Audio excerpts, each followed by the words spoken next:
አንደኛ ቆሮንቶስ ምዕራፍ 12 ከቁጥር 1 ጀምሮ እስከ 13 አነብና ይቻልነውን ያህል ለመሄድ እንሞክራለን። እንዲህ ይላል። ስለ መንፈሳዊ ነገር ወንድሞቼ ሆይ ታውቁ ዘንድ እወዳለሁ። አሕዛብ ሳላችሁ በማናቸውም ጊዜ እንደምትመሩ ድምፅ ወደ ሌላቸው ወደ ጣዖታት እንደተወሰዳችሁ ታውቃላችሁ። ስለዚህ ማንም በእግዚአብሔር መንፈስ ሲናገር ኢየሱስ የተረገመ ነው የሚል እንደሌለ በመንፈስ ቅዱስም ካልሆነ በቀር ኢየሱስ ጌታ ነው ሊል አንድ እንኳን እንዳይችል አስታውቃችኋለሁ። የጸጋም ስጦታ ልዩ ልዩ ነው፣ መንፈስ ግን አንድ ነው። አገልግሎትም ልዩ ልዩ ነው፣ ጌታ አንድ ነው። አሰራርም ልዩ ልዩ ነው፣ ሁሉን በሁሉ የሚያደርግ እግዚአብሔር ግን አንድ ነው። ነገር ግን መንፈስ ቅዱስን መግለጥ ለእያንዳንዱ ለጥቅም ይሰጠዋል፣ ለአንዱም ጥበብን መናገር በመንፈስ ይሰጠዋልና፣ ለአንዱም በዚያው መንፈስ ዕውቀትን መናገር ይሰጠዋል፣ ለአንዱም በዚያው መንፈስ እምነትን፣ ለአንዱም በአንዱ መንፈስ የመፈወስ ስጦታ፣ ለአንዱ ታምራትን ማድረግ፣ ለአንዱም ትንቢትን መናገር፣ ለአንዱም መናፍስትን መለየት፣ ለአንዱም በልዩ አይነት ልሳን መናገር፣ ለአንዱም በልሳኖች የተነገረውን መተርጎም ይሰጠዋል። ይህንን ሁሉ ግን የአንዱ መንፈስ እንደሚፈቅድ ለእያንዳንዱ ለብቻው እያካፈለ ያደርገዋልና ይላል። እግዚአብሔር የተባረከ ይሁን። እንደምታውቁት በቆሮንቶስ ዘመን ወይም የቆሮንቶስ ቤተክርስቲያን የነበረችበት ዘመንና ይህንን ዘመን በጣም የሚያመሳስለው ብዙ ነገር አለ። የቆሮንቶስ አማኞች የነበሩበት ዘመን ወይም ያቺ ቤተክርስቲያን የነበረችበት ዘመን በጸጋ ስጦታዎች ዙሪያ ብዙ ውዝግቦች፣ ብዙ ችግሮች፣ በቤተክርስቲያን ውስጥ ብዙ እንቆቅልሾች ነበሩ እና አሁን እኛም ያለንበት ዘመን እንደዚያ ዘመን በጸጋ ስጦታዎች ዙሪያ ብዙ ችግሮች አሉ። በቤተ ክርስቲያን በጣም ብዙ ችግሮች አሉ። ሚዲያ ላይ ድረስ የወጡ በጣም ብዙ ችግሮች ይስተዋላሉ። እንግዲህ ሐዋርያ ጳውሎስ ቁጥር 1 ላይ ሲጀምር እንደዚህ ብሎ ነው የሚጀምረው። ስለ መንፈሳዊ ነገርም ወንድሞቼ ሆይ ታውቁ ዘንድ እወዳለሁ። በተደጋጋሚ ሐዋርያ ጳውሎስ በየምዕራፉ ታውቁ ዘንድ እወዳለሁ እያለ ይናገራል። ለምንድነው ወገኖቼ? በዚያም ዘመን በጸጋ ስጦታዎች በመንፈስ ቅዱስ ስጦታዎች በጣም ብዙ ችግሮች አሉ። እኛም ባለንበት ዘመን በዚህ ዘመንም በጸጋ ስጦታዎች በጣም ብዙ ችግሮች አሉ። እኔ እንደማስበው ብዙ የችግሮቹ ምክንያት ወይንም የችግሩ ስር ብዙ ሊሆን ይችላል። ግን ዋነኛ ችግር ነው በጸጋ ስጦታዎች ላይ የሚፈጠሩ ችግሮች። ዋነኛው ችግር ብዬኔ ማስበው ልንገራችሁ፣ ዛሬ ማካፍላችሁ እዚህ ክፍል ላይ እንደሚናገረው የእውቀት ችግር ነው። የእውቀት ችግር ነው። የጸጋ ስጦታዎች የጸጋ ስጦታ ዓላማ ራሱ ምን እንደሆነ ብዙዎች ይህንን አያውቁም። ይሄ ብቻ አይደለም፣ የጸጋ ስጦታዎች መለኪያ ምንድነው፣ መመዘኛ ምንድነው የሚለው በብዛት አይታወቅም። እንዲሁም ደግሞ የጸጋ ስጦታዎች አጠቃቀም ችግሮች አሁንም ከእውቀት ጋር የተያያዘ ነው። ወገኖቼ በጣም በዚህ ዘመን በተለይ በአገልጋዮች በቤተ ክርስቲያን አካባቢ የጸጋ ስጦታዎችን እንለማመዳለን፣ የጸጋ ስጦታዎች አሉን የሚሉ ሰዎች ወይንም አገልጋዮች ዕውቀት ጠል ናቸው፣ ከዕውቀት ነፃ ናቸው እና ዕውቀት አይፈልጉም። ብዙዎች ቁጭ ብለው የእግዚአብሔርን ቃል መማር አይፈልጉም። ከዚህ የተነሳ ብዙ ችግሮች ቤተክርስቲያን ውስጥ ይታያሉ። እነዚህ ችግሮች ሁሉ የሚመነጩት ከዕውቀት ማጣት ወይንም ደግሞ ያለ ዕውቀት ከሆነ ልምምድና እንቅስቃሴ ነው። ለምንድነው ዕውቀትን የሚጠሉ? አንዳንድ ነገሮችን ሳነሳ እንዳትረበሹ።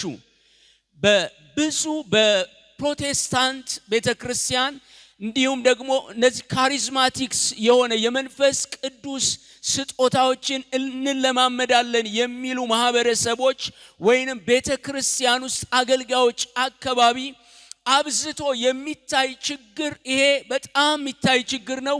የእውቀት ችግር አለ እና በጣም የሚገርማችሁ አገልጋዮች እንኳን መድረክ ላይ ቆመው የሚናገሩት ነገር በጣም ያስገርማል። እንደዚህ ነው የሚሉት። በጣም በድፍረት ዕውቀት እንደማያስፈልግ ይናገራሉ። ዕውቀት ምን ያደርጋል? እንዲያው መማር ምን ያደርጋል ብለው በጣም በድፍረት ሲናገሩ ትሰማላችሁ። ስለዚህ ይሄ ችግር እነሱ ጋር ብቻ አይደለም የሚቀረው፣ ወደ ህዝቡም ይወርድና ህዝቡንም ዕውቀት ጠል ያደርጉታል። እንዲያውም ብዙ ጊዜ የሚባለውን ነገር ልንገራችሁ። በመንፈስ ሁኑ በአእምሮ አትሁኑ ይባላል። በተደጋጋሚ ከመድረክ ላይ ይሄ ድምጽ ይሰማል፣ ከሰባኪዎች ይሄ ድምጽ ይሰማል። ስለዚህ በአእምሮ አትሁኑ፣ በዕውቀት አትሁኑ፣ በመንፈስ ሁኑ። ከዚህ የተነሳ አብዛኛው አማኝ አብዛኛው ክርስቲያን ወደ ቤተ ክርስቲያን ሲገባ እንኳን ወደ ጸሎት ቤት ሲገባ ውጭ አስቀምጦ የሚገባው ነገር ምንድነው ካላችሁ አእምሮን አስቀምጦ ነው የሚገባው። ምክንያቱም በተደጋጋሚ በአእምሮ አትሁን በዕውቀት አትሁን ተብሎ ስለሚነገረው ወደ ቤተ ክርስቲያን ሲገባ ምንም ላለማሰብ ላለመጠየቅ ላለመመራመር ይገባል። ዝም ብሎ በል የተባለውን ብቻ ይላል። አይጠይቅም። ጠያቂ ትውልድ አይደለም፣ አንባቢ ትውልድ አይደለም። ከዚህ የተነሳ በል የተባለውን ብቻ ይላል።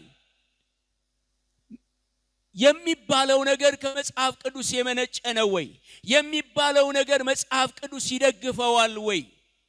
ከእግዚአብሔር ባህሪ ጋር ይስማማል ወይ ብሎ እንኳን ማይጠይቅ ትውልድን ቤተክርስቲያን ያፈራች ነው። ከዚህ የተነሳ በመንፈስ ቅዱስ ስጦታ ያሉ ችግሮች አብዝቶ ቤተክርስቲያን ውስጥ ይታያሉ። ለምን ይመስላችኋል አገልጋዮች ብዙ ጊዜ በአእምሮ አትሁኑ የሚሉት? ዛሬ አንድ ነገር ልነግራችሁ ፈልጋለሁ። ይሄንን በደንብ ስሙኝ። ለምንድነው እንደዚያ የሚሉት?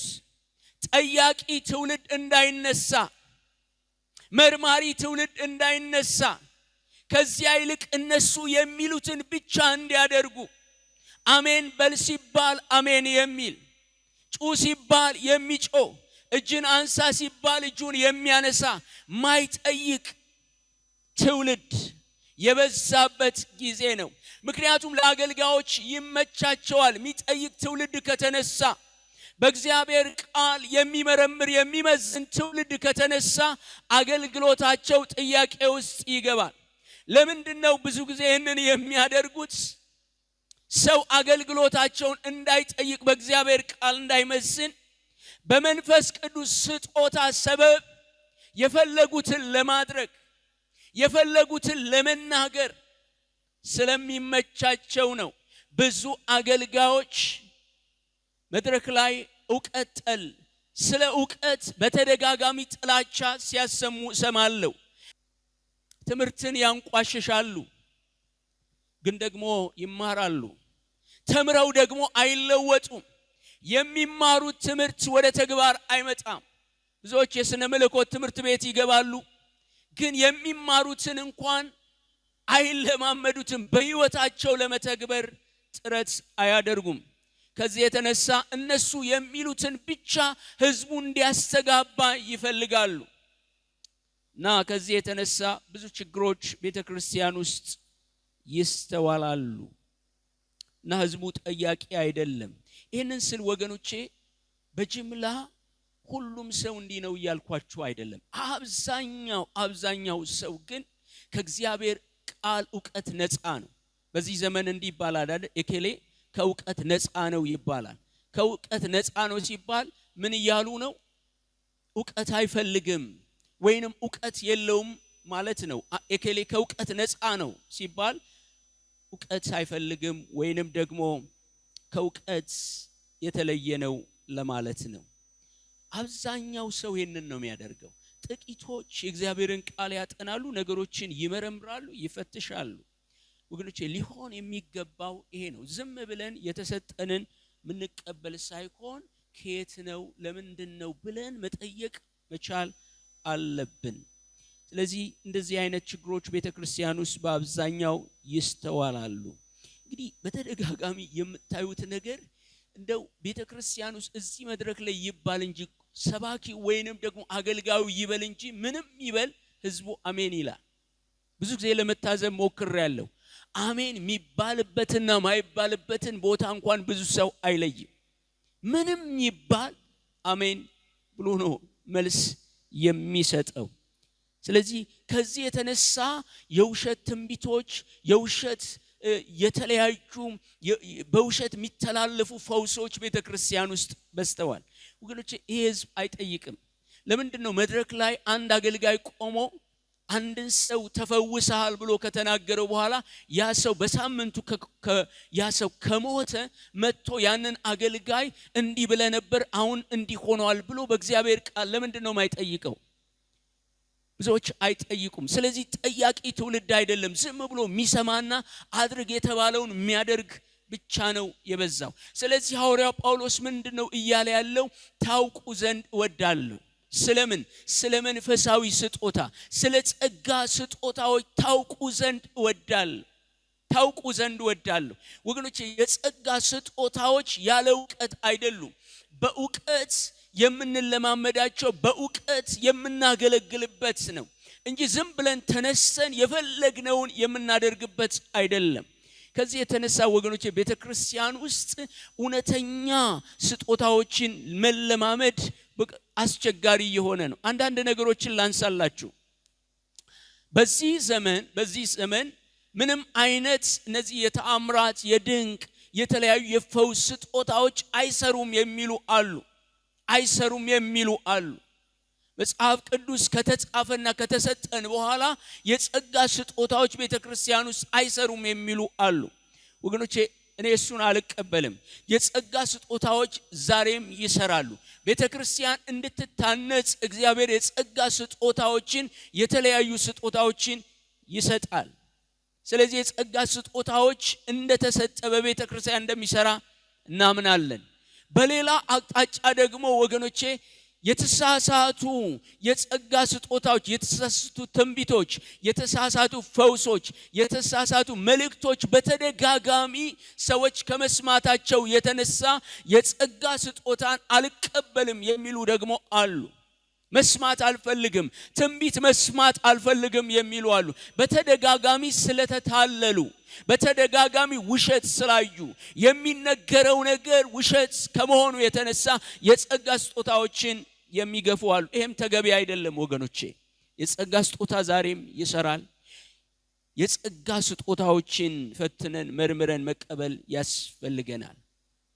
ስለዚህ ሐዋርያ ጳውሎስ አንዱ ዛሬ እየተመለከተን ያለነው ታውቁ ዘንድ እወዳለሁ። ስለምን? ስለ ጸጋ ስጦታዎች፣ ስለ መንፈሳዊ ስጦታዎች በእግዚአብሔር ቃል እውነት ታውቁ ዘንድ እወዳለሁ ይላል። ሁለተኛው ሐሳብ እዚሁ ክፍል ላይ ምዕራፍ 2 ላይ ምንድነው የሚያነሳው? አሕዛብ ሳላችሁ በማናቸውም ጊዜ እንደምትመሩ ድምጽ ወደ ሌላቸው ወደ ጣዖታት እንደተወሰዳችሁ ታውቃላችሁ ይላቸውና ከየት እንደመጡ ከምን አይነት ልምምድ እንደመጡ የቆሮንቶስ አማኞችን ያስታውሳቸዋል። የቆሮንቶስ አማኞችን ከዚህ በፊት በተደጋጋሚ እንዳየነው ከጣዖት አምልኮ የመጡ ናቸው። ከአጋንንት አሰራር የመጡ ናቸው። በቤተ ጣዖት ውስጥ የተለያየ ልምምዶችን የሚያደርጉ አጋንንታዊ ልምምዶችን የሚያደርጉ ናቸው። አሁን ወደዚህ የመጡት ወደ ሕይወት የመጡት በክርስቶስ ኢየሱስ በማመን የመጡት አዲሱ መደበኛ ትርጉም እንደዚህ ይላል። አረማውያን በነበራችሁበት ጊዜ ወዲያና ወዲህ በመነዳት ዲዳ ወደ ሆኑ ጣዖታት እንደተወሰዳችሁ ታውቃላችሁ ይላል። አረማውያን በነበራችሁበት ጊዜ፣ በቤተ ጣዖት ውስጥ በነበራችሁበት ጊዜ፣ አጋንንታዊ ልምምዶችን በምትለማመዱበት ጊዜ የሚላቸው ምንድነው? ዲዳ የሆኑ ማለት ጣዖታት አይናገሩም፣ አይን አላቸው አያዩም፣ ጆሮ አላቸው አይሰሙም፣ እግር አላቸው አይሄዱም፣ እጅ አላቸው ምንም ስራ አይሰሩም። መዝሙረ ዳዊት 96 ቁጥር 5 ላይ የአሕዛብ አማልክት ሁሉ አጋንንቶች ናቸው ይላል። ከአማልክቱ በስተጀርባ ከጣዖቱ በስተጀርባ የሚሰራ አጋንንታዊ አሰራር አለ። ስለዚህ የቆሮንቶስ አማኞች ቀደም ሲል ይለማመዱት የነበረው የክፉ መናፍስት አሰራር አለ። ከክፉ መናፍስት አሰራር ነው የመጡት። እውነት ነው፣ ህዝባችን በአብዛኛው የመጣው ከሌላ አምልኮ፣ ከሌላ ልምምድ፣ አጋንንታዊ ከሆነ ልምምድ ነው የመጣው። በቤተ ጣዖት ውስጥ የተለያየ አጋንንታዊ ልምምድ ይለማመዱ ነበር። በዚያ ዘመን የተደባለቁ ነገሮች አሉ። አጋንንታዊ ልምምድና መንፈሳዊ ልምምድን ወይንም ደግሞ በዚያ በቤተ ጣዖት ሲለማመዱ የነበሩት አጋንንታዊ ልምምድና በቤተ ክርስቲያን ውስጥ ያለውን ይሄ በመንፈስ ቅዱስ የሚሰጠውን የጸጋ ስጦታ ልምምድ የመደባለቅ ነገር አለ። ወገኖቼ በተለይ አፍሪካውያን በአብዛኛው እንዲህ አይነት ችግር አለባቸው። የሚመጡት ከአጋንንታዊ ልምምድ ስለሆነ ወደ ቤተ ክርስቲያን ሲመጡ ይህንን የጸጋ ስጦታ ልምምድ የማመሳሰልና የመቀየጥ ችግር በጣም ይስተዋላል። ወገኖች በዚህ ዘመንም ብዙ የተደባለቁ ነገሮች አሉ። በጣም አስፈሪ የሆኑ ነገሮች አሉ። አንዳንድ ጊዜ አጋንንታዊ የሆኑ ልምምዶችም ይስተዋላሉ። ወገኖቼ ብዙ አገልጋዮችም በዚህ ዘመን ማንም እንዲጠይቃቸው አይፈልጉም። ቅድም እንዳልኳችሁ ብዙ አገልጋዮች ዕውቀትን የሚጠሉት ከተጠያቂነት ለመሸሽ ነው። ህዝቡንም ያለ ዕውቀት የሚያደርጉት፣ ህዝቡ የእግዚአብሔርን ቃል እንዲያውቅ የማይረዱት። ምክንያቱም የማያውቅ ህዝብ መጠየቅ አይችልም። እነሱም ተጠያቂ መሆን አይፈልጉም። የፈለጉትን ብለው የፈለጉትን አድርገው በመንፈስ ቅዱስ ስም በጸጋ ስጦታዎች ልምምድ ስም ወገኖቼ ከእግዚአብሔር ቃል ውጪ የሆነ ነገር እያደረጉ ህዝቡ እንዲጠይቃቸው ስለማይፈልጉ በአእምሮ አትሁኑ፣ በእውቀት አትሁኑ ይላሉ ብዙ ጊዜ። ምክንያቱም ህዝቡ ጠያቂ ከሆነ ብዙ ስህተት ስለሚገኝ የሚያደርጉት ነገር ከእግዚአብሔር ቃል ውጪ ስለሆነ፣ ስለዚህ ህዝቡ እንዲጠይቅ አይፈልጉም። እና በዚህ ክፍል ለምንድነው ሐዋርያው ጳውሎስ ከዚህ ቀደም የነበራቸውን አጋንንታዊ ልምምድ የጣዖት አምልኮ ልምምድ እዚህ ጋር የሚያነሳው? እያወራ ያለው እንዲያውቁ እየፈለገ ያለው ስለ ጸጋ ስጦታዎች ነው። ነገር ግን ወደ ኋላ ይመልሳቸውና የመጡበትን የተበላሸ ልምምድ አጋንንታዊ ልምምድ ታውቃላችሁ ይላል። በዚያ በቤተ ጣዖት ውስጥ በዚያ ውስጥ ሆናችሁ የምታደርጉትን ነገር ታውቃላችሁ። አጋንንትን ሲያመልኩ እንደፈለጉ የሚሆኑበትን ስርዓት አልባ የሆነ ልቅ የሆነ ልምምዳቸውን ያነሳል። ወገኖቼ ዛሬም ያለው ነገር በጣም ያሳዝነኛል። በጣም እንዲህ አይነት መርህ ነው ብዙዎች የሚከተሉት። የትም ፍጪው ዱቄቱን አምጪው የሚል መርህ ይከተላሉ።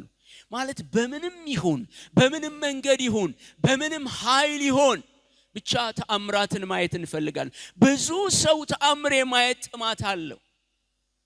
ብዙ ሰው የተለያዩ የጸጋ ስጦታዎች በቤተ ክርስቲያን ሲሰሩ ማየት ይፈልጋሉ። ይሄ ወገኖቼ ጤነኛነት ነው። ይሄ በራሱ ችግር የለውም። ነገር ግን መጠየቅ ያለብን ወገኖቼ ያ ተአምራት፣ ያ ድርጊት፣ ያ እንቅስቃሴ፣ ያ ልምምድ ምንጩ ምንድነው? ከየት ነው የመጣው ብሎ መጠየቅ በጣም ያስፈልጋል። ከዚህ የተነሳ ህዝባችን በየጥሻው በየጓዳው በየቦታው ሲንከራተት ነው የሚኖረው። ለምንድነው ተአምራት ይፈልጋል? ለምንድነው የተለያዩ ነገሮችን ትንቢቶችን ይፈልጋል? በራሱ ወገኖቼ ችግር የለበትም ትንቢት መፈለግ። በራሱ ወገኖቼ ፈውስ መፈለግ ችግር የለበትም። ነገር ግን በጣም ልንጠነቀቅ የሚያስፈልገን ነገር አለ ወገኖቼ። የሲሞን መንፈስ በስውር ሚሰራ ይመስለኛል። እንደዛ አይነት ልምምዶች ቤተክርስቲያን ውስጥ እየታዩ የመጡበት ሁኔታ አለ። ሐዋርያት ሥራ ምዕራፍ 8 ከቁጥር 9 ጀምሮ እስከ 24 የጠንቋዩ ሲሞን ታውቃላችሁ። ሕዝቡን ያስደንቅ ያስገርም ነበር። ከዚያ በኋላ ወንጌል ሲሰበክ ብዙዎች ወደ ክርስቶስ ሲመጡ እሱም መጥቷል። ከመጣ በኋላ ግን ቤተክርስቲያን ውስጥ ሆነው አገልጋዮች እጅ በመጫን ብዙዎች መንፈስ ቅዱስ ሲሞሉ ይሄ ሰው ምንድነው ያደረገው? ገንዘብ ይዞ መጥቶ ይሄንን ስጦታ ለኔ ስጡኝ አለ። ለምንድነው? ሞቲቭ ምንድነው? ውስጣዊ ጥማቱና ፍላጎቱ ምንድነው? ወገኖቼ ከበፊቱ ልምምድ ከዚያ ጥንቆላ ያስማት ልምምድ አልተላቀቀም። ምንም ወደዚህ ቢመጣ ወደ ቅዱሳን ማህበር ቢቀላቀልም ስለዚህ ገንዘብ ሰጥቶ የመንፈስ ቅዱስ ስጦታን በመንፈስ ቅዱስ ለመሞላት ነው የፈለገው። ቢሞላ ምን ሊያደርግ ነው ወገኖቼ? ከዚያ በኋላ እንደ በፊቱ ለማስገረም ለማስደነቅ ብዙ ተከታዮችን ለማፍራት በዚያ ለመነገድ ለማትረፍ ነው የፈለገው። እነ ጴጥሮስ ተቆጡ። አንተም ገንዘብም አንድ ላይ ጥፉ ነው ያሉት። ወገኖቼ ይሄ የሲሞን መንፈስ በጣም ከባድ ነው። ለምንድን ነው ወገኖቼ የተለያየ ጸጋ ስጦታ ቢኖረን እንፈልጋለን? እግዚአብሔር ግን ለምን እንደፈለግን የልባችንን መሻት ነው የሚያየው። የልባችን መሻት ምንድነው? የተለያዩ የጸጋ ስጦታዎች ቢኖሩን ቢሰጡን ምን ልናደርግ ነው? ምክንያቱም አሁን በብዙዎች የምናየው ችግር ስላለ ነው። መጽሐፍ ቅዱስ ሄዳችሁ መመልከት ትችላላችሁ። ማቴዎስ ምዕራፍ 24 ቁጥር 24 ከጊዜ የተነሳ አላነበውም። ወገኖቼ ብዙ ተአምራቶች በአጋንንታዊ አሰራር በመጨረሻው ዘመን እንደሚሆኑ መጽሐፍ ቅዱስ ይናገራል። ብዙ አጋንንታዊ እሳትን ከሰማይ እስከ ማውረድ ድረስ የሚያስገርሙ የሚያስደንቁ ነገሮችን የሚያደርጉ አጋንንታዊ አሰራሮች እንዳሉ መጽሐፍ ቅዱስ ይናገራል። ሄዳችሁ ዘጸአት ላይ ምዕራፍ 7 ቁጥር 22 እና ምዕራፍ 8 ቁጥር 7 ላይ ሄዳችሁ ስትመለከቱ ሙሴ በፈርዖን ፊት በእጁ በያዘው በትር እግዚአብሔር ከሱ ጋር ከመሆኑ የተነሳ ተአምራቶችን ሲያደርግ ልክ እንደሱ ተመሳሳይ የሆነ ነገር በጊዜው የነበሩ አስማተኞች ያደርጉ ነበር። ተመሳሳይ የሆነ ነገር ወገኖቼ ዛሬም ሰይጣን ብዙ ተመሳሳይ ነገሮችን ያደርጋል። ወገኖቼ ታዲያ የኛ ድርሻ ምንድነው? አውቃለሁ ዛሬ ጠንከር ያለ ነገር እየተናገርኩ እንዳለ ለሚሰማኝ ሁሉ በዚህም ላላችሁ ለሌላችሁ በተለያየ ሶሻል ሚዲያም ለምትከታተሉ የአማኙ ድርሻ ምንድነው? የአማኙ ድርሻ ምንድነው? ዝም ብሎ መቀበል ማግበስበስ፣ ዝም ብሎ መጮህ አሜን ሃሌሉያ ብሎ መጮህ ነው ወይስ ምንድነው? መጽሐፍ ቅዱስ አማኙ የጸጋ ስጦታዎችን በምን አይነት ሁኔታ ነው መቀበል ማስተናገድ ያለበት? አንደኛ ተሰሎንቄ ምዕራፍ 5 ከቁጥር 19 እስከ 22 ላይ እንደዚህ ይላል። ከዚያ ውስጥ ያወጣው ራሱ ቃሉን ነው የምነግራችሁ። ምንድነው የሚለው? የመንፈስን እሳት አታዳፍኑ፣ ዛሬም እግዚአብሔር ይሰራል። አሜን። መንፈስ ቅዱስ በቤተ ክርስቲያን ይሰራል። የተለያዩ የጸጋ ስጦታዎችን ለአማኞች ይሰጣል። ስለዚህ የመንፈስ ቅዱስ የጸጋ ስጦታዎችን ምን አታድርጉ? አታዳፍኑ። በጭፍን አትቃወሙ፣ በጭፍን አትጥሉ ይላል። የመንፈስ ቅዱስ የጸጋ ስጦታዎችን አታዳፍኑ። ዛሬም የእግዚአብሔር የጸጋ ስጦታዎች በቤተ ክርስቲያን ውስጥ ይሰራሉ። ትንቢትን ምን አታድርጉ ይላል? አትናቁ። ትንቢትን እንድንንቅ ወገኖች መጽሐፍ ቅዱስ አያስተምረንም። አትናቁ። ሁሉን ግን ምን አድርጉ? ፈትኑ። ትልቁ ቁልፉ ይሄ ነው። ሁሉን ፈትኑ፣ መልካሙን ያዙ። ወገኖቼ ማንም ይሁን ምንም አይነት ሰው ይሁን ትንቢቱ ይፈተሻል፣ ትምህርቱ ይፈተሻል፣ አገልግሎቱ ይፈተሻል። ወገኖቼ በቤተ ክርስቲያን ውስጥ ማይፈተሽ ማይመረመር አገልግሎት የለም። የትኛውም አገልግሎት በእግዚአብሔር ቃል ይፈተሻል። የትኛውም ትንቢት በእግዚአብሔር ቃል ይፈተሻል። ስለዚህ ለመፈተሽ አትፍሩ፣ ለመጠየቅ አትፍሩ፣ ለመመርመር አትፍሩ። ብቻ መፈተሻችሁ የእግዚአብሔር ቃል ይሁን። ብቻ መመርመሪያችሁ የእግዚአብሔር ቃል ይሁን እንጂ ፈትሹ፣ ፈትኑ። ብዙ ሰዎች የሚቸገሩት እዚህ ላይ ነው። የተባሉትን ይቀበላሉ። ከዚያ በኋላ የተባሉት ነገር አልሆን ሲል ደግሞ በእግዚአብሔር ላይ ያማራሉ። እግዚአብሔር ተናግሮኝ ነበር ግን አልሆነም ይላሉ። ወገኖቼ ልንገራችሁ፣ ሲጀመር እግዚአብሔር አላለም። እግዚአብሔር ካለ ይፈጸማል። እግዚአብሔር ካለ ይሆናል። ወገኖቼ እግዚአብሔር ያለው ነገር መጽሐፍ ቅዱስ ውስጥ ሄዳችሁ ማየት ትችላላችሁ። እግዚአብሔር ተናግሮ ያልተፈጸመ ትንቢት የለም። እስካሁን ተፈጽሟል፣ ለወደፊትም ይፈጸማል። እግዚአብሔር ያለው ነገር ይሆናል። ወገኖቼ በዘመናት መካከል እንኳን ይሆናል። ዓመታት ቢያስቆጥርም እንኳን ይሆናል። ትንቢት ካልተፈጸመ አንዱ መፈተሻችን ወገኖቼ ያ ነገር ተፈጽሟል አልተፈጸመም። ካልተፈጸመ ከእግዚአብሔር አይደለም።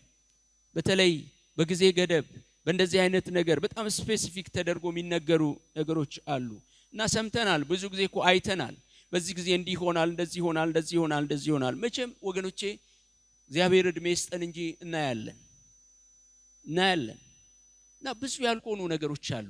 ብዙ ማጭበርበሮች፣ ብዙ ውሸቶች አሉ። ስለዚህ ወገኖቼ ትንቢትን ምን አድርጉ ይላል? አትናቁ፣ ግን ምን አድርጉ? ፈትኑ፣ መልካም የሆነውን ያዙ። ይሄ ነው አስተዋይነት፣ ይሄ ነው ብስለት። ወገኖቼ እግዚአብሔር በሳሎች ያድርገን። እግዚአብሔር በሳሎች ያድርገን፣ አስተዋዮች ያድርገን። ስለዚህ ፈትነን መዝነን መርምረን በእግዚአብሔር ቃል መልካም የሆነውን እንደ እግዚአብሔር ቃል የሆነውን እንወስዳለን። እንደ እግዚአብሔር ቃል ያልሆነውን ደግሞ ምን እናደርጋለን? እንጥላለን። ግዴታ የለብንም። እንደ እግዚአብሔር ቃል ያልሆነውን እንድንቀበል ግዴታ የለብንም። ማንም ይበል ግዴታ የለብንም።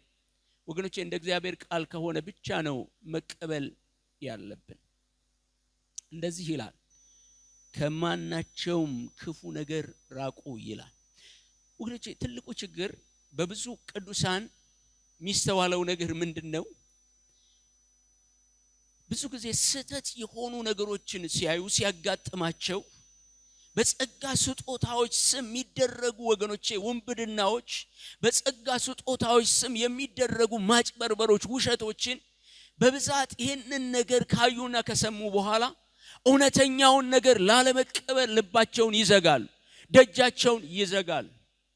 እንዲህ አይደለም የሚባለው? ሕፃኑን እናት አጥባ ሕፃኑን ከነጣቢው ትደፋለች? አትደፋ። እጣቢውን ትደፋና ልጁን ትይዛለች።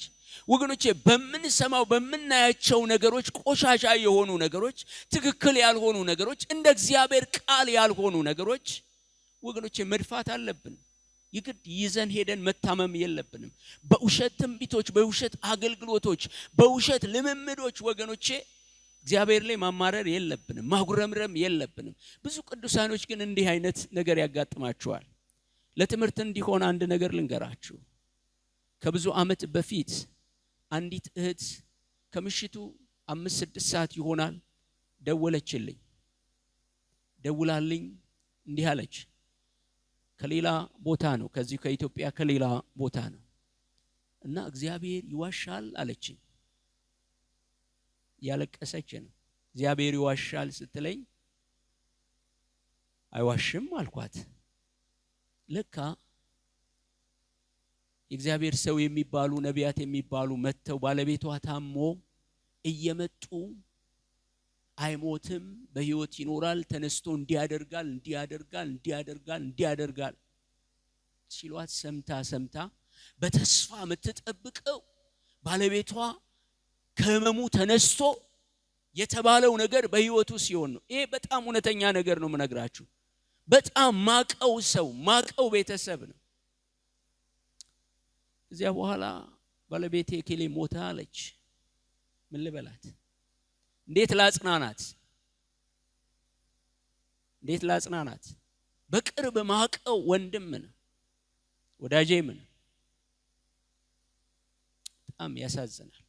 በእግዚአብሔር ስም የሚዋሹ የሚያጭበረብሩ ወገኖቼ እግዚአብሔር ያላለልን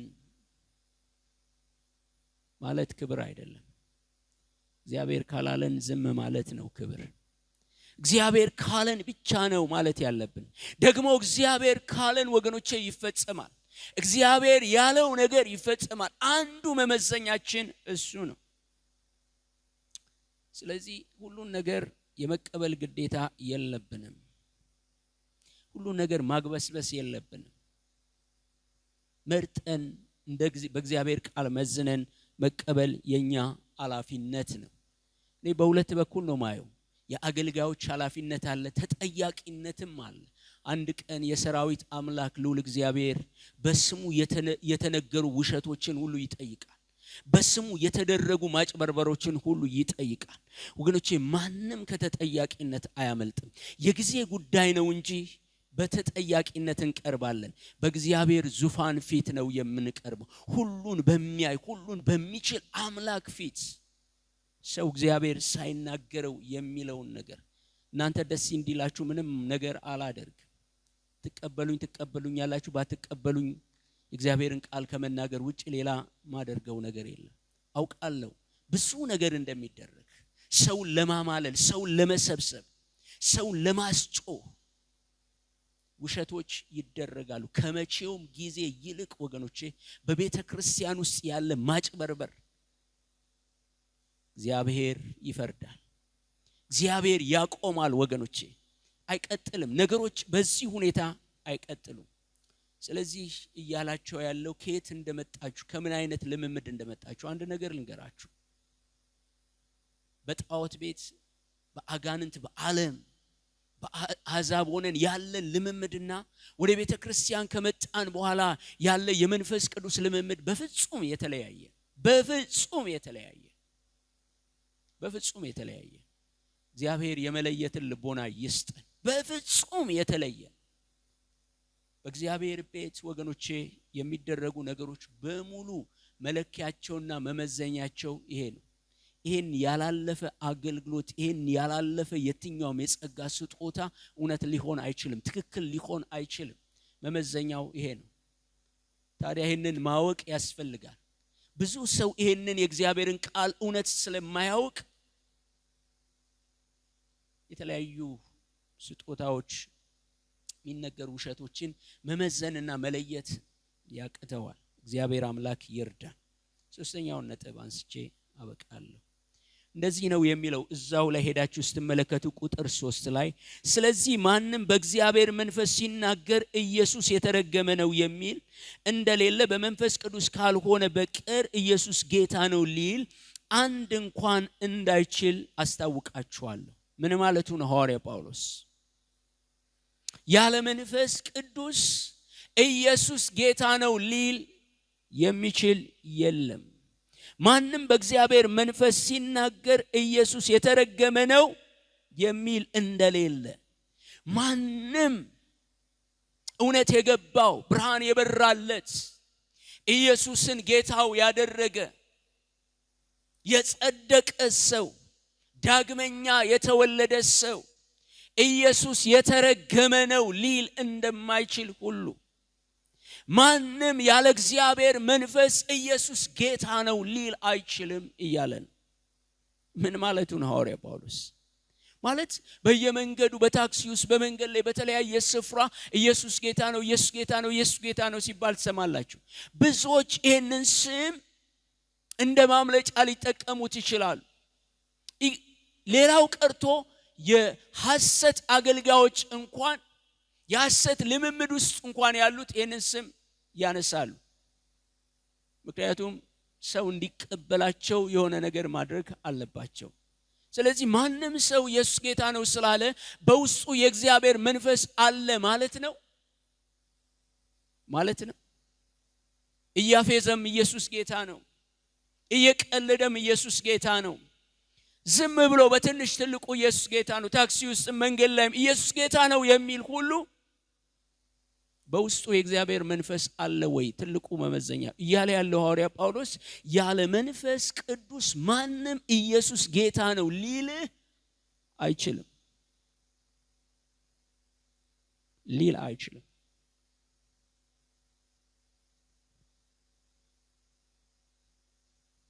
እግዚአብሔር መንፈስ ሲናገር ደግሞ ኢየሱስ የተረገመ ነው ሊል ማይችል ማንም ሰው የዳነ ሰው እግዚአብሔር መንፈስ ያለበት ሰው ኢየሱስን የተረገመ ነው ማለት እንደማይችል እንዲሁም ደግሞ በመንፈስ ቅዱስ ካልሆነ የኢየሱስ ጌትነትን አውቆ እንደገና የኢየሱስ ጌትነትን አምኖ ኢየሱስ ጌታ ነው ሊል የሚችል የለም። ምን ማለት ነው? ኢየሱስ ጌታ ነው። ብዙ ጊዜ ኢየሱስ ጌታ ነው በሉ፣ ኢየሱስ ጌታ ነው በሉ። ምን ማለት ነው? ኢየሱስ ጌታ ነው መፈክር ነው ወይ ወገኖቼ? አይደለም እኮ። ብዙ ሰው ሳይገባው የተለያየ መፈክር ይላል። በል ስለተባለም ይለዋል። ትምህርት ቤት ሊል ይችላል፣ የሆነ ቦታ ሊል ይችላል። ግን ወገኖቼ ምን ማለት ነው ኢየሱስ ጌታ ነው ማለት? ኢየሱስ ጌታ ነው ማለት እኮ እሱ የኔ ገዢ ነው፣ እሱ በኔ ህይወት የበላይ ነው፣ እሱ በኔ ህይወት ባለስልጣን ነው፣ እኔ ደግሞ የሱ ባሪያ ነኝ፣ እኔ ለሱ ተገዢ ነኝ፣ እኔ ለሱ ያደርኩ ነኝ። መጽሐፍ ቅዱስ እንደሱ አይደል? በዋጋ ተገዝታችኋል፣ ስለዚህ የራሳችሁ አይደላችሁ ማለት እኮ ኢየሱስ ጌታ ነው ማለት እንደ ጳውሎስ አባባል በሱ ተገዝታችኋል ማለት ነው። ምትተዳደሩት በሱ ነው ማለት ነው። ምትኖሩት በሱ ነው ማለት ነው ማለት ነው። ታዲያ ሐዋርያው ጳውሎስ ይህንን ሲያነሳ ትንሽ ወደ ጸጋ ስጦታዎችም ላምጣላችሁና ኢየሱስ ክርስቶስን የማያከብር ኢየሱስን የማያሳይ ኢየሱስን ከፍ ከፍ የማያደርግ የጸጋ ስጦታ ወገኖቼ ከእግዚአብሔር አይደለም። እግረ መንገዴን እየነገርኳችሁ አይደለም። ኢየሱስን የማያከብር የጸጋ ስጦታ ወገኖቼ መጽሐፍ ቅዱስ እንደዚህ ነው እኮ አይደለም የሚለው ዮሐንስ 15:26 ላይ ሄዳችሁ ስትመለከቱ ዳሩ ግን እኔ ከአብ ዘንድ የምልክላችሁ አጽናኝ እርሱ ከአብ የሚወጣ የእውነት መንፈስ በመጣ ጊዜ እርሱ ስለኔ ይመሰክራል። ሌላ ቦታ ላይ የሚለው መንፈስ ቅዱስ በመጣ ጊዜ ምን ያደርገኛል? ያከብረኛል። ወገኖቼ ኢየሱስን የማያከብር የጸጋ ስጦታ ከእግዚአብሔር ሊሆን አይችልም። ኢየሱስ ክርስቶስን የማያሳይ የጸጋ ስጦታ ከእግዚአብሔር ሊሆን አይችልም።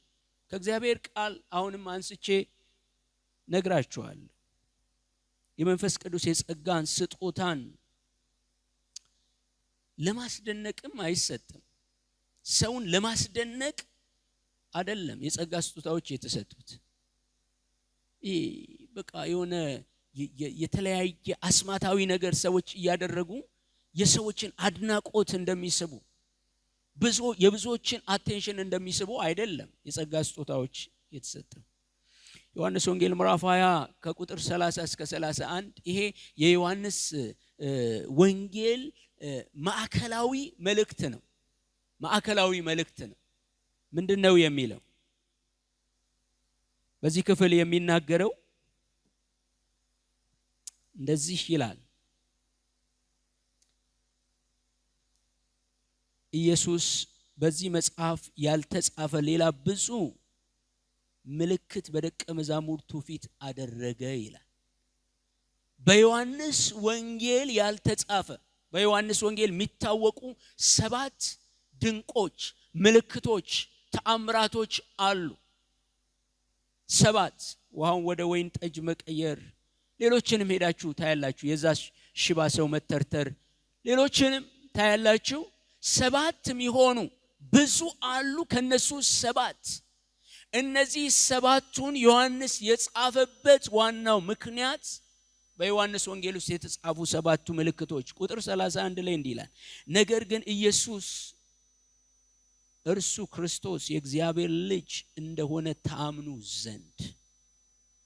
ተአምራቶች፣ ድንቆች፣ የጸጋ ስጦታዎች ዋና ዓላማቸው ኢየሱስ ክርስቶስን ማስተዋወቅ፣ ኢየሱስ ክርስቶስን መግለጥ፣ ሰዎች ኢየሱስ ክርስቶስን እንዲያውቁ ማድረግ ነው። ከዚህ ውጪ ሌላ ዓላማ የላቸውም። ይሄ አሁን ከአንደኛ ቆሮንቶስ ምዕራፍ 12 እስከ 14 ሄዳችሁ ስትመለከቱ በአንድ ጉዳይ ነው፣ ስለ ጸጋ ስጦታ ነው። ምዕራፍ 12 የጸጋ ስጦታዎች የተሰጠበት ዓላማን ነው የሚናገረው። ምዕራፍ 13 ላይ ሄዳችሁ ስትመለከቱ ደግሞ የጸጋ ስጦታዎች የሚለኩት የሚመዘኑት በምን እንደሆነ ያነሳል። ምዕራፍ 14 ላይ ሄዳችሁ ስትመለከቱ ደግሞ የጸጋ ስጦታዎች አጠቃቀማቸው ይሄንን ነው እግዚአብሔር ቢረዳን በተከታታይ ሳምንት ለማየት ምን ሞክረው። ስለዚህ እያለ ያለው ኢየሱስ ክርስቶስን የማያከብር ኢየሱስ ክርስቶስን የማያሳይ ወገኖቼ የጸጋ ስጦታ ከእግዚአብሔር አይደለም። በጣም በእርግጠኝነት ልንገራችሁ። ምክንያቱም መንፈስ ቅዱስ እንደወደደ ለእያንዳንዱ የጸጋ ስጦታ የሚሰጥበት ትልቁ ምክንያት ቤተክርስቲያን እንድትታነጽ ነው። ኢየሱስ ክርስቶስ እንዲገለጥ ነው። ኢየሱስ ክርስቶስ እንዲከብር፣ ኢየሱስ ክርስቶስ እንዲታይ ነው። ከዛ ውጪ ያለው ከእግዚአብሔር ነው ብዬ እኔ አላምንም። ዓላማውን የሳተ ነው። ወገኖች የጸጋ ስጦታዎች ሰዎችን ዝነኛ ለማድረግ ለማክበርም አይደለም የሚሰጡት፣ ኢየሱስን ለማክበር ነው። ዝነኛ መሆን ካለበት እሱ ዝነኛ የሆነው ኢየሱስን ዝነኛ ማድረግ። ከሱ ውጪ ወገኖቼ ሁላችንም ኃጢአተኞች ነበርን፣ ያልተገባን ነበርን። እንዲሁ በጸጋ የዳንን ሰዎች ከኛ የሆነ አንዳችም ነገር የለም። ወዶና ፈቅዶ በእኛ ውስጥ ህዝቡን ለማነጽ የተለያዩ ስጦታዎችን እግዚአብሔር ያስቀምጣል። ስለዚህ የጸጋ ስጦታዎችን ራሱ ስንፈልግ በተሳሳተ መረዳት ልንፈልግ አይገባን። መጽሐፍ ቅዱስ ይሄንን ነው የሚለው። ዛሬ በዚህ ላይ ነው የምጠቀልለው። ያነሳውትን ነጥብ አስታውሱ። የመጀመሪያው ምንድነው? ታውቁ ዘንድ እወዳለሁ ስለ መንፈሳዊ ስጦታዎች። ስለዚህ መንፈሳዊ ስጦታዎች የጸጋ ስጦታዎች በእውቀት በእግዚአብሔር ቃል እውቀት የምንለማመዳቸው በእውቀት የሚመሩ በእውቀት የሚሆኑ ነገሮች ናቸው እንጂ ዝም ብሎ በጭፍን ብቻ ተቀበል የሚባል ነገር አይደለም። የሆነ ዝም ብሎ ፈልገ ምታ አይነት ነገር አይደለም። ብዙ ነገር እንደዛ ነው ቤተክርስቲያን ውስጥ። ይሄ ባይሆን ይሄ ይሆናል፣ ይሄ ብዙ ነገሮችን ካያችሁ እኮ ጉባኤ ውስጥ እንደው መገመት አያስቸግርም አይደል? እና ግምታዊ ስራ አይደለም። የጸጋ ስጦታዎች ከሰው ችሎታ ከሰው ዕውቀት በላይ የሆኑ መለኮታዊ የሆኑ ስጦታዎች ናቸው። ከእግዚአብሔር የሆኑ ስጦታዎች ናቸው። ስለዚህ በእውቀት የሚመራ በእውቀት የሚሆን ነገር ነው። ሁለተኛው ደግሞ ያየነው ነገር ወደ ኋላ ይመልሳቸውና ከመጡበት ልምምድ ጋር ይህንን ታውቃላችሁ እያለ መደባለቅም የለበትም። የጸጋ ስጦታዎች መደባለቅ የለበትም። ትተን ከመጣነው ልምምድ ጋር እንደው እግረ መንገዴን ላንሳላችሁና እኔ በጣም እውነት ይሄንን ስናገር አፍራለሁ፣ ይቅርታም ጠይቃለሁ። ብዙ እናቶች ውሃ ይዘው ይዞራሉ እና መንገድ ላይም ሲያገኙዋችሁ ቃል አውጣልኝ ይላሉ። እና ምን ማለት ነው? ወዴት እየሄድን ነው? ምን እየሆንን ነው ወገኖቼ? እና ብዙ ሰው ወደ ቤተክርስቲያን ውሃ ይዞ ነው የሚመጣው። ወገኖቼ እንነጋገር ከተባለ ብዙ ቤተክርስቲያን ውስጥ የሚደረጉ ነገሮች መጽሐፍ ቅዱሳዊ ያልሆኑ ነገሮች አሉ። ስለዚህ ይሄንን በእግዚአብሔር ቃል እውነት ወገኖቼ እምቢ የማለት መብት አለን። ልንገራችሁ፣ ዝም ብለን መቀበል የለብንም። አንዳንድ ጉዳዮችን ዝም ብለን መቀበል የለብንም። ተነስተን አተካራ ላንፈጥር እንችላለን፣ ሌላ ነገር ላናደርግ እንችላለን። እንደ ግለሰብ ግን ማንቀበለውን አንቀበልም። እንደ እግዚአብሔር ቃል መዝነን እንደሱ ማድረግ አለብን። እና በጣም ድብልቅ የሆኑ ነገሮች ያኔም እንደነበሩ አሁንም በጣም ይስተዋላሉ። እግዚአብሔር ይርዳን። ስለዚህ የጸጋ ስጦታዎች ሊመዘኑ ይገባቸዋል። ትልቁ ሚዛናቸው ኢየሱስ ክርስቶስን እንዲያከብሩ ነው የተሰጡት። ኢየሱስ ክርስቶስን ሊያልቁ ነው የተሰጡት። ስለዚህ እነዚህን እናስብ ይገባናል። እግዚአብሔር አምላክ ይርዳን። ሲንጸልይ